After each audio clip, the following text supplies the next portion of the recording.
দেখ কত আলু সুমি, এই দেখ এখান থেকে নে। আলু দেখ কত আলু, চারিদিকে শুধু আলু আর আলু।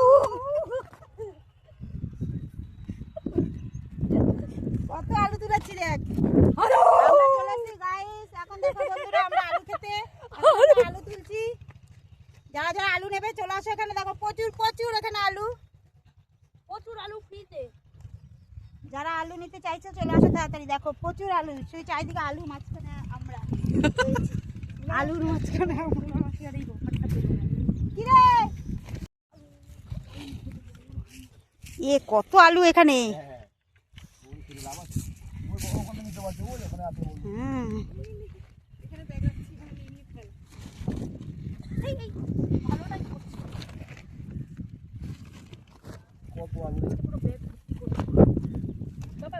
টাকার দিকে সব আলু প্রমাণ।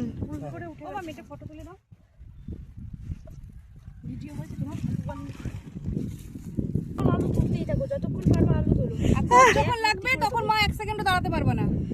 তোর যেখানে পছন্দ হবে না, শরীর খারাপ লাগবে, সেখানে 1 সেকেন্ডও তুমি দাঁড়াতে পারবে না। এইদিকে দেখো বস্তায় বস্তায় সব আলু কিন্তু ভরে রেখেছে, কিন্তু মাঠে যারা আলু তুলছিল তারাই বলছিল তাদের এই বছর ভীষণ লস হয়ে গেছে, কারণ আলুর সাইজ কিন্তু বড় হয়নি, খুব ছোট ছোট কিন্তু আলু। সত্যি জায়গাটা কিন্তু ভীষণ সুন্দর, কিন্তু এত রোদ, যে রোদের জন্য তো আমি চোখে কিছু দেখতেই পাচ্ছি না, ভিডিও করব কি করে, এত রোদ। দেখুন সব আলু তুলছে, জমির থেকে আলু তুলছে, কত আলু, এই যে আলু হয়ে রয়েছে, কত আলু। নে তোল তোল তোল, চুপ কর না, চুপ কর, ফটো তুলে দাও না মামি। তুলছিস না, তুলছিস তো বাবা। শুকাই রয়েছে আলুগুলো, কই ইয়ে কোথায় বেঁধে নিয়েছি। এ বাবা এনে নে,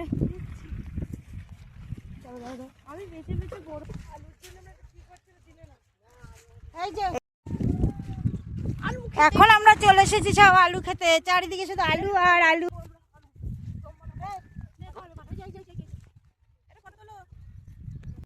আর এই দিকে দেখো আমার জায়ের কি অবস্থা, এমন ভাব মানে আলুর বস্তা এখনই মাথায় তুলবে, এমন ভাবে মাথায় পট্টি টট্টি বেঁধে নিয়েছে।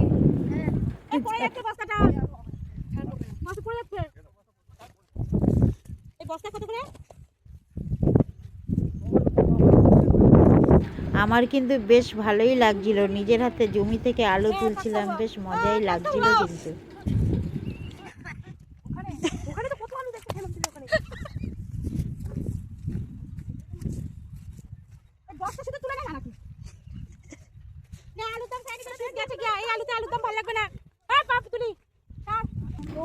আমরা এতটুকু সময় সত্যি রোদে দাঁড়াতে পারছি না, এত রোদ। আর যারা চাষ করে সত্যি তারা সারাদিন এই রোদে মাঠে থাকে, ভীষণই কষ্ট।